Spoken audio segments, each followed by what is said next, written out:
Can a broken clock still teach you how to love time?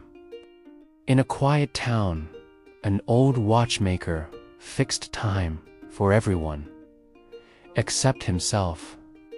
His shop was a sanctuary of ticking and chiming, a place where moments were meticulously measured and restored.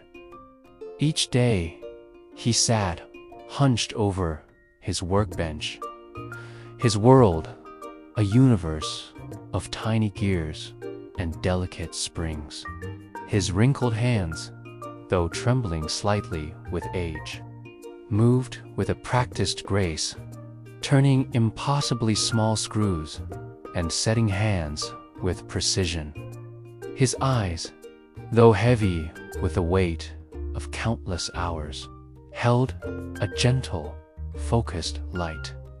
He was the guardian of the town's time, the one who made sure every second was accounted for.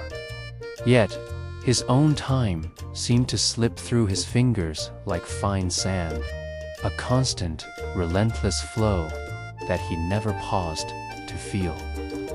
He gave time back to others, but had forgotten how to take any for himself. He worked from dawn till dark, a prisoner of his own making, afraid to stop, as if rest would break him too. The first rays of morning sunlight would find him already at his bench, and the moon would be high in the sky before he finally laid down his tools. The rhythmic ticking of the clocks on his wall was a constant metronome, driving him forward, never allowing a moment's peace. He saw time not as a gift, but as a tyrant to be tamed, a force to be controlled. The idea of stopping, of simply being, felt like a failure. He believed that if he stopped moving, if his hands weren't busy mending the relentless march of minutes, he himself would fall apart, just like the broken timepieces he so carefully repaired. His life became a blur of frantic activity, a race against a clock that was never satisfied. One morning, a child came into his dusty shop with a toy clock, its hands frozen in place. The shop's bell jingled softly, a sound almost lost amidst the chorus of ticking. The old man looked up, his focus momentarily broken. A little girl stood before him, clutching a small wooden clock painted with a bright red heart. It was clearly a cherished toy, its paint chipped from countless adventures, its hands stuck, pointing forever to the same moment. The watchmaker, accustomed to intricate and valuable timepieces, almost dismissed it. It was just a toy, after all. But there was something in the child's earnest expression, a quiet hope that made him pause. He looked from her wide, trusting eyes to the simple, silent clock in her hands.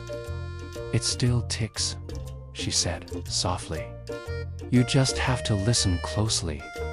The watchmaker frowned, skeptical. He had spent a lifetime listening to the sounds of time, and this toy was silent. But the girl insisted, her small voice unwavering. He sighed, more to humor her than anything else, and took the little wooden clock. He held it to his ear, closing his eyes to block out the cacophony of his workshop. At first, there was nothing. Just the familiar symphony of his own clocks.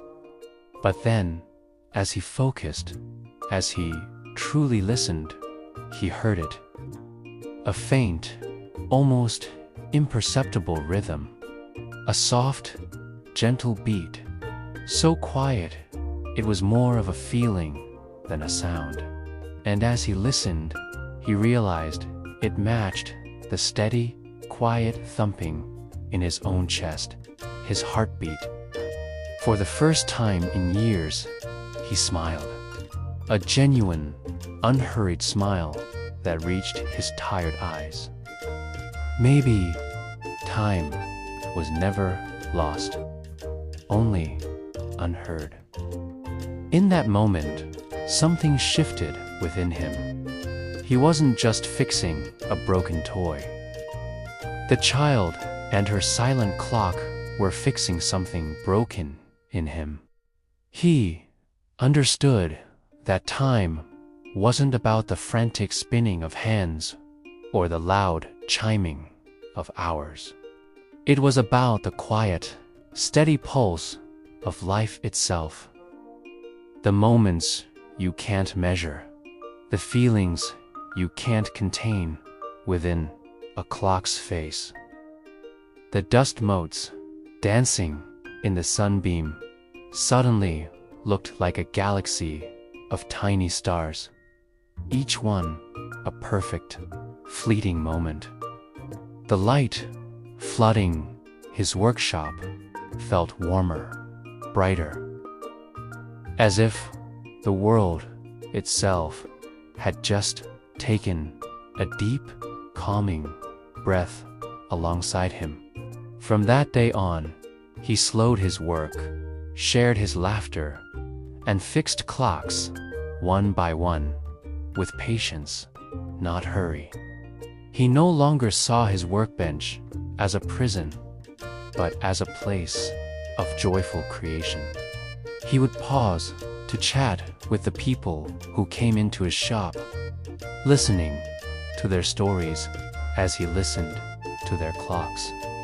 He learned their names, shared jokes, and his workshop, once a place of solitary labor, became a warm and welcoming heart in the center of town.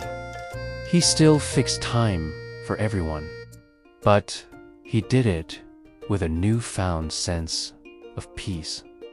The clocks seemed to chime more melodically, and at sunset, their collective ringing wasn't a demand, but a beautiful, harmonious song celebrating the end of another good day. He had learned to measure his life, not in the minutes he captured, but in the moments he shared. Learn English with stories. Measure life in moments, not minutes. Thank you for watching. If you enjoyed this story, please like and subscribe for more.